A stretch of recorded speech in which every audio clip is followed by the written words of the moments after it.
사랑하시는 교우 여러분, 오늘이 주일로는 성탄 주일입니다. 그리고 오는 25일은 성탄절 감사 예배고요. 좀 성탄절을 앞두고 모여서 하나님 앞에 예배드리고 또 감사해야 하는데 그렇지를 못하고 이번 주에도 또 이렇게 영상으로 예배를 드리게 되었습니다. 오늘 본문을 좀 보도록 하겠습니다. 마가복음 2장 13절부터 17절까지 보겠습니다. 마가복음 2장 13절부터 17절까지 있는 말씀입니다. 예수께서 다시 바닷가에 나가심에 큰 무리가 나왔거늘 예수께서 그들을 가르치시니라. 또 지나가시다가 알페오의 아들 네위가 세간에 앉아 있는 것을 보시고 그에게 이르시되 나를 따르라 하시니 일어나 따르니라. 그의 집에 앉아 잡수실 때에 많은 세리와 죄인들이 예수와 그의 제자들과 함께 앉았으니 이는 그러한 사람들이 많이 있어서 예수를 따름이러라. 바리새인의 서기관들이 예수께서 죄인 및 세리들과 함께 잡수시는 것을 보고 그의 제자들에게 이르시되 어찌하여 세리 및 죄인들과 함께 먹는가? 예수께서 들으시고 그들에게 이르시되 건강한 자에게는 의사가 쓸데없고 병든 자에게라야 쓸데 있느니라. 나는 의인을 부르러 온 것이 아니요 죄인을 부르러 왔노라 하시니라. 아멘. 아멘. 성탄절을 앞두고 오늘 성탄주일 말씀을 묵상하면서 성탄절을 이렇게 보내면서 빌립보서 2장 5절 말씀이 저는 아주 이렇게 마음에 깊이 묵상이 되었습니다. 너희 안에 이 마음을 품으라 곧 그리스도 예수의 마음이니 하는 구절인데요. 너희 안에 이 마음을 품으라 곧 그리스도 예수의 마음이니. 여러분, 예수님의 마음, 그리스도 예수의 마음은 어떤 마음일까? 어떤 마음일까? 여러분, 예수님의 마음을 품게 되면 우선 시각이 달라지겠죠. 생각도 달라지고 가치관도 달라지고 세계관도 달라지고 사람을 보는 관점도 달라지고 그리고 그 예수님의 마음을 품게 되면 손과 발이 예수님을 섬기는 예수님처럼 살도록 그렇게 행동하는 사람으로 바뀌지 않겠습니까? 그런데 예수님의 여러 가지 마음 중에 낮아지시고 겸손해지시고 이런 마음들 온유하시고 이런 그 예수님의 마음들 가운데 가장 제 마음속에 와 닿는 것은 긍휼히 여기는 마음인 것 같아요. 불쌍히 여기는 마음. 여러분, 우리가 지난주에 살펴본 대로 참 그 한 나병 환자를 바라보시면서 불쌍히 여기사 손을 대셨다고 했는데 그 침상에 메어 가지고 온 그 중풍병자를 향해서도 소자야, 그 소자야라고 하는 말이 테크는 어린아이야 하는 뜻이거든요. 그러니까 아주 친근하게 예수님이 그 말씀을 하시는 그런 모습을 보게 됩니다. 참 그 4명의 그 친구들이 그 중풍병자를 왜 데리고 왔을까요? 그 마음속에 긍휼히 여기는 마음이 있지 않겠습니까?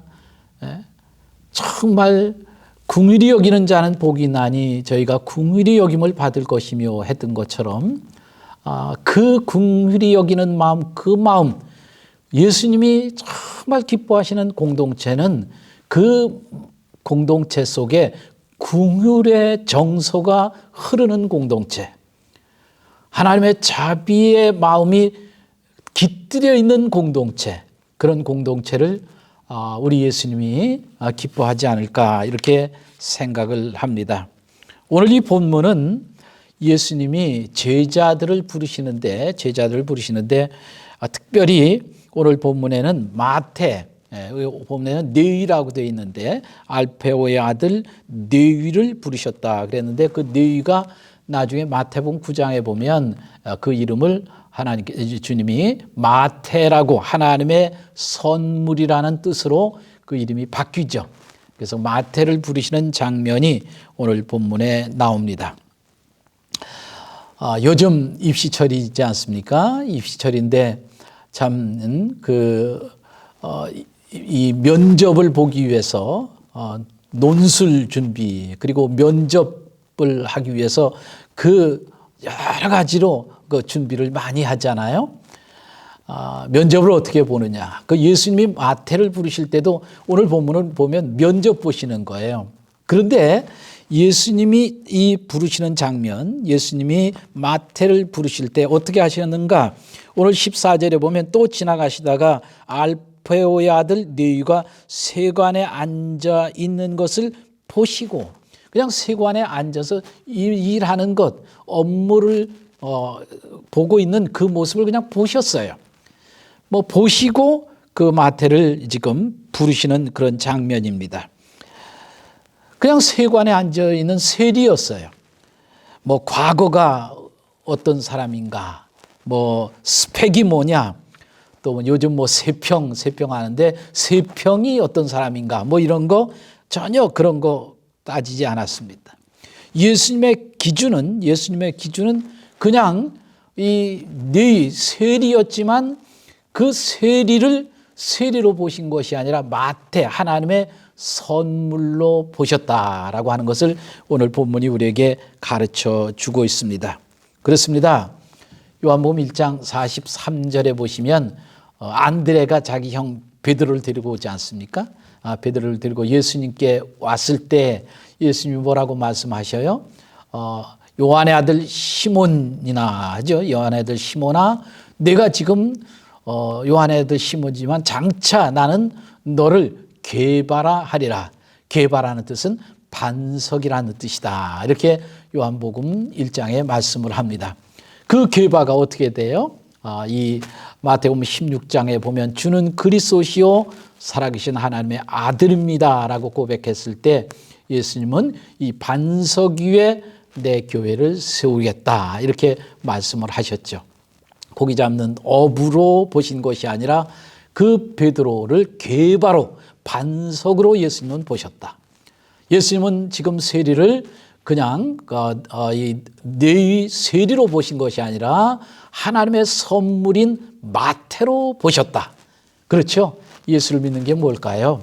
예수님을 믿는 것은 예수님의 마음을 품는 것이고 예수님의 마음을 품었다고 하는 얘기는 예수님의 시각으로 사람을 볼 줄 아는 것, 그것이 바로 예수님을 믿는 것이 아니겠는가 그렇게 생각을 합니다. 여러분 역사 속에도 훌륭한 어머니는 아들을 다른 사람이 보지 못하는 그 아들이 다른 사람이 이 아이는 이제 그 학교 교육을 도저히 따라갈 수가 없는 아이입니다. 그래서 학교에서 되돌려 보내지 않았습니까? 학교로. 그런데 그 어머니는 뭐라고 말해요? 학교가 너를 감당할 수가 없대. 내가 얼마나 공부를 잘하는지. 그래서 그 어머니가 용기를 주고 그 어머니가 보는 아들은 달라요. 그래서 아인슈타인도 나오고 그 발명한 에디슨도 나오지 않았습니까? 헬렌 켈러라고 하는 그런 여인은 사중고의 그런 장애를 겪고 있지만은 설리반이라고 하는 선생님은 그 헬렌 켈러를 또 믿음 안에서 바라봤을 때 훌륭한 그런 여류 작가가 될 수 있고 그렇게 하나님 앞에 귀하게 쓰임받는 사람이 되었던 것이죠. 여러분 예수를 믿는 사람들은 예수님의 마음을 품은 사람이요. 예수님의 마음을 품은 사람들은 보는 관점, 사람을 보는 관점이 예수님의 시각으로 보고 세상도 예수님의 시각으로 보고 예수님의 마음으로 우리가 사람을 읽을 줄 알고 이해할 줄 아는 것, 그런 참 그 은혜를 입은 사람이다 이렇게 생각할 수 있습니다. 그 유명한 미켈란젤로의 다비드상도 그런 일화가 있더라고요. 그 다비드상은 봤을 때 큰 바위덩이 앞에서 큰 바위 그냥 쓸모없이 버려진 그 바위덩이 앞에서 그는 그 바위덩이를 보면서 여기서 다비드가 나온다, 다비드가 나온다 하면서 정으로 그 불필요한 부분을 쪼아내기 시작을 했다는 거예요. 그래서 하나하나 쪼아내기 시작했을 때 그 안에서 유명한 그 거장, 그 아주 걸작품 이런 다비드상이 나오게 되었다는 것이죠. 사랑하신 여러분, 그렇습니다. 이 성탄주일 아침에 우리가 깊이 한번 생각을 해보십시다. 너희 안에 이 마음을 품어라. 곧 그리스도 예수의 마음이니. 참, 예수님이 지금 제자를 부르실 때 제자 학교에 학생을 모집하실 때 직접 나가서 선발을 하시는데 그의 스펙이나 과거나 실력이나 무슨 논술고사나 이런 걸 치른 게 아니라 나를 따라오너라. 그냥 보시고 나를 따라오너라. 이렇게 부르시는 장면을 보게 됩니다. 자, 두 번째, 예수님은 제자를 부르셨고 부르심으로 제자가 되죠. 그리고 제자는 어떻게 제자가 되는가? 일어나 따르니라. 14절에 그렇게 말씀을 하십니다. 그렇죠? 신앙생활은 예수님을 따르는 것이죠. 아버지 나를 따르려거든 제 십자가를 지고 자기를 부인하고 날마다 나를 쫓을 것이냐. 날마다 주님을 따르는데 오늘 너는 나를 따르라 했을 때 즉시 베드로도 안드레도 야고보도 요한도 배 그물을 던지다가 고기를 잡다가 너는 나를 따라오너라 내가 너를 사람을 낚는 어부가 되게 하리라 했을 때 그냥 배와 그물을 버려두고 요한과 야고보는 배와 그물과 아버지를 버려두고 예수님을 즉시로 따랐다 그랬습니다. 여러분, 이 마태도 오늘 예수님을 즉시 따르는 것을 보게 됩니다. 여러분, 예수님을 믿는다. 신앙생활이라고 하는 것은 예수님의 부르심에 응답하고 예수님을 만나야 되죠. 만나고 두 번째는 예수님을 따라야 됩니다. 예수님을 따르는 사람이 바로 예수님의 제자가 되고 예수님을 따르는 사람은 자기를 나타내지 않습니다. 자기를 드러내지 않죠. 내가 따르는 예수님을 높이고 예수님을 증거하는 사람이죠. 여러분, 신앙생활 잘한다고 하지만 열심히 하다 보면 오히려 그 신앙에 열심히 다른 사람에게 복음을 가로막는 전도를 가로막은 경우도 성경에 보면 있더라고요. 예를 들면 이런 거예요. 예수님의 제자가 된 후에도 예수님 앞에 수로보니게 여인이 귀신 들린 딸을 둔 그 어머니가 얼마나 간절했겠어요. 예수님 만나려고.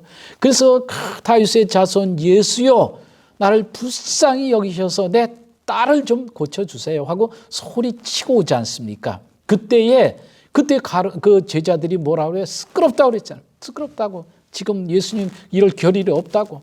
근데 그 여인이 그러는 중에도 그 무릅쓰고 예수님 앞에 나와서 이제 무릎 꿇지 않습니까? 예수님 나를 불쌍히 여기셔서 내 딸의 병을 좀 고쳐주세요. 예수님이 그 여인의 믿음을 보시고 내 딸이 오늘 고침을 받았다 이렇게 말씀을 하시는 것을 봐요. 소경 바디메오 얘기도 좀 아시죠? 소경 바디메오도 다윗의 자손이요 나를 불쌍히 여겨달라고 할 때 제자들이 시끄럽다는 거예요. 예? 시끄럽다고 그러는 거예요. 그 소경은 그냥 거지 바디메오였거든. 거지. 그러니까 그런 사람이 예수님 앞에 소리치고 그 군중 속에서 군중들과 함께 쫓아오니까 얼마나 지금 정신없고 그렇겠습니까? 그러니까 그 그러지 말라고 그러는데 예수님은 그 소경 바디메오를 부르시지 않습니까? 내가 무엇을 원하느냐 했을 때 제가 보기를 원합니다. 보기를 원합니다.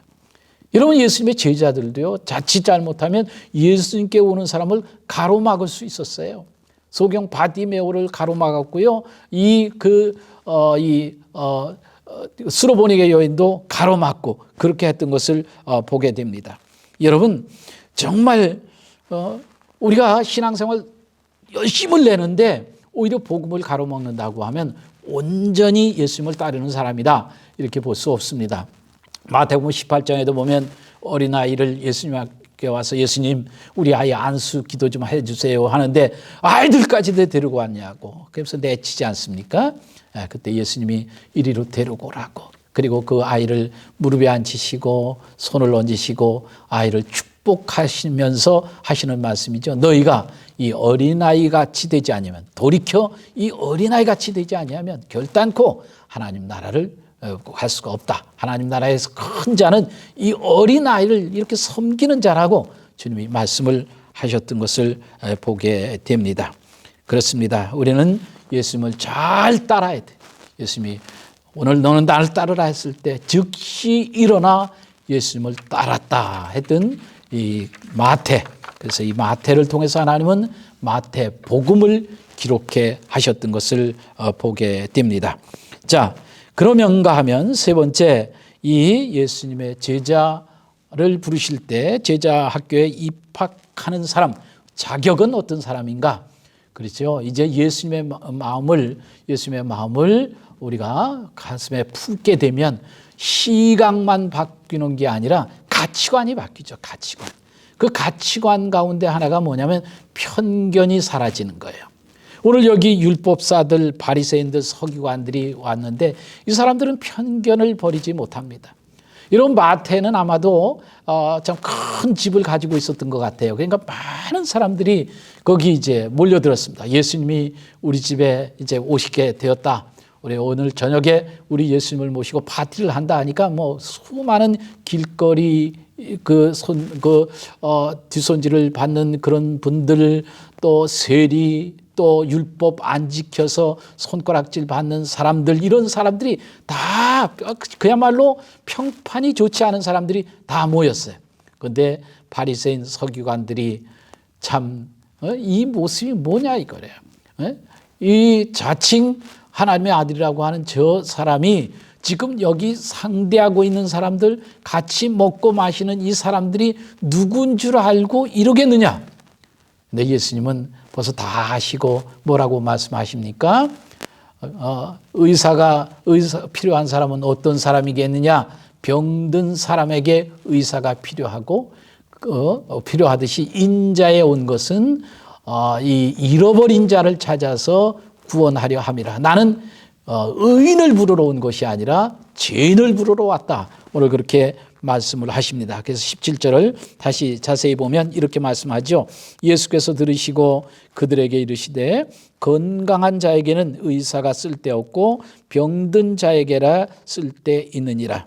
나는 의인을 부르러 온 것이 아니요 죄인을 부르러 왔노라. 이렇게 말씀을 하십니다. 여기 건강한 자에게는 의사가 쓸데없고 병든 자에게라 쓸데있느니라 하는 것은 그 당시의 속담이래요. 속담을 한마디 하시고 나는 그와 같이 병든 사람에게 의사가 필요한 것처럼 나는 의인을 부르러 온 것이 아니라 죄인을 부르러 왔다. 이렇게 말씀을 하고 있습니다. 그렇죠? 의라고 하는 것은 바리새인과 서기관들은 율법을 지켜서 하나님의 의를 인정받으려고 했지만 예수님이 가르쳐 주신 의는 예수님을 믿음으로, 죄인을 찾아서 오신 예수님을 믿음으로 말미암아 죄 사함을 받고 의를 인정받는 것. 그래서 의인을 부르러 왔노라라고 하는 것. 그래서 예수님은 우리에게 오셔서 자비와 긍휼을 베풀어 주시고 십자가에서 우리를 대속해 주시고 그리고 우리를 의롭다 해 주시고 의롭다 하신 자를 앞으로 영화롭게 하기 위해서 주님은 그 죄악 가운데서 우리를 불러내셨다라고 오늘 성경은 우리에게 가르쳐 주고 있습니다. 사랑하신 여러분, 우리는 하나님 앞에 다 부름받은 사람이죠. 예수 믿는 사람은 너나 할 것 없이 뭐 특별한 사람만 부름을 받은 것이 아니라 우리 모두는 다 예수님 앞에 부름받은 사람이에요. 그리고 예수님을 따르는 제자들입니다. 그러면 어떻게 우리가 이 제자의 삶을 아름답게 하나님을 기쁘시게 하는 제자가 될 수 있을까? 그렇죠. 우리 주님이 나를 불러주셨다는, 그래서 하나님이 불러내셨다라고 하는 것을 확실히 믿고 그리고 예수님을 따르되 어떻게 따라야 합니까?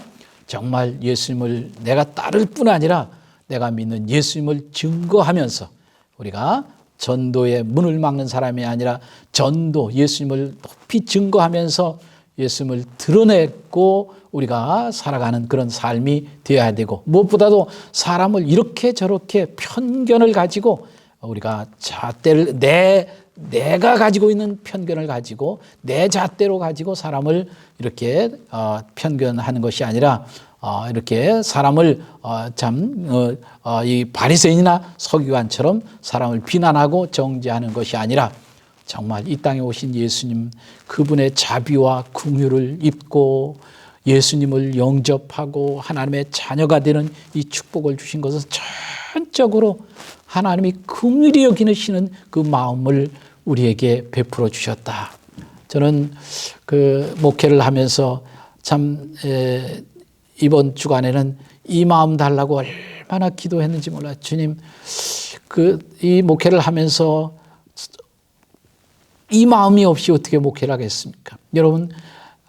여러분들이 저를 위해서 기도할 때도 참 다른 건 뭐 영성 있고 뭐 능력 있고 그런 얘기가 아니라 우리 목사님, 하나님이 베풀으신 그 긍휼하는 마음, 불쌍히 여기셔서 정말 하나님의 그 은총, 자비, 이 마음을 끊임없이 예수의 마음을 품는 그런 목회자가 되게 해주세요 하고 저를 위해서 기도해 주시고, 저도 마찬가지입니다. 여러분들을 위해서 기도할 때 우리 성도들 한 분 한 분에게 내리신 그 긍휼하는 마음, 불쌍히 여기는 마음을 지속적으로 하나님이 은혜를 베풀어 주셔서 이번 성탄에는 더 하나님이 내게 베풀으신 구원의 은혜가 죄 사해 주시고 용서하시고 하나님의 자녀로 우리를 받아주신 은혜가 여러분의 삶 가운데 정말 더 넘치는 그런 성탄이 되기를 주의 이름으로 축복합니다. 기도하겠습니다. 하나님 아버지, 성탄 주일입니다. 이제 25일은 성탄절이고요. 그러나 오늘도 저희들이 이렇게 비대면으로 예배를 드립니다. 우리가 한치 앞을 내다보지 못하는 연약한 인생입니다. 성탄절 예배는 우리가 대면 예배를 드리게 될지 또 송년 예배는 드리게 될지 여러 가지로 걱정도 많이 있지만, 그러나 분명한 것은 하나님께서 어떠한 처지와 어떠한 환경 속에서도 하나님의 마음은 여전히 우리를 향한 자비와 긍휼의 마음이라고 하는 것을 우리가 확실히 믿습니다. 너희 안에 이 마음을 품으라 곧 그리스도 예수의 마음이니, 특별히 오늘은 예수님께서 특별히 제자들을 부르실 때에 오늘 마태를 부르신 장면을 봅니다. 세관에서 그저 앉아서 일 보고 있는 마태를 향해서 너는 나를 따르라 했더니 그가 즉시 일어나 예수님을 따르게 되었다라고 하는 것을 보게 됩니다. 하나님 아버지, 신앙생활이란 무엇인가? 예수님을 만난 사람이요, 또 신앙생활이란 무엇인가? 예수님을 만났을 뿐 아니라 예수님을 따르는 사람이요, 또 신앙생활은 무엇인가? 예수님을 따를 뿐 아니라 예수님을 증거하는 사람이라는 사실을 우리가 본문을 통해서 배우게 됩니다. 그렇다면 어떻게 우리가 이 제자의 길을 가야 되는가?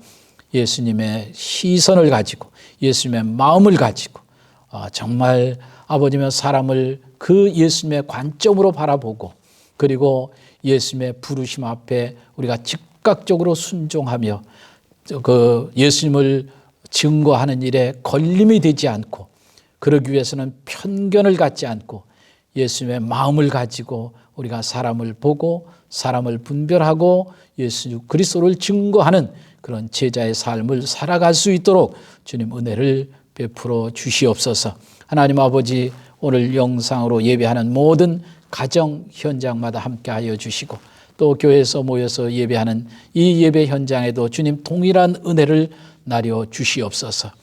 지금은 우리 주 예수 그리스도의 고마우신 은혜와 하나님 아버지의 극진하신 사랑하심과 성령님의 교통, 감동감화 충만하신 역사가 거룩한 주일 하나님 앞에 예배하는 모든 가정들 처소마다, 또 교회 현장에서 예배하는 모든 성도들마다 이제로부터 영원토록 함께 계실지어다. 아멘. 아멘. 광고는 보내드린 주보를 좀 참고해 주시고, 지금 확진자가 아직도 그렇게 줄지를 않아서 아직 잘 어떻게 말씀을 드릴 수가 없습니다. 계속 이 추이를 보면서 여러분들에게 또 안내를 하도록 그렇게 하겠습니다. 아무쪼록 한 주간 건강하시고 또 우리 아이들 참 늘 가정에서 잘 지도하셔서 아무데나 가지 않고 그리고 방역 수칙 잘 지키고 어딜 부득이 갈 때는 꼭 마스크 끼고 마스크 쓰고 이렇게 갈 수 있도록 그렇게 지도해 주시기 바랍니다. 아무쪼록 건강하시기를 바랍니다. 대단히 고맙습니다.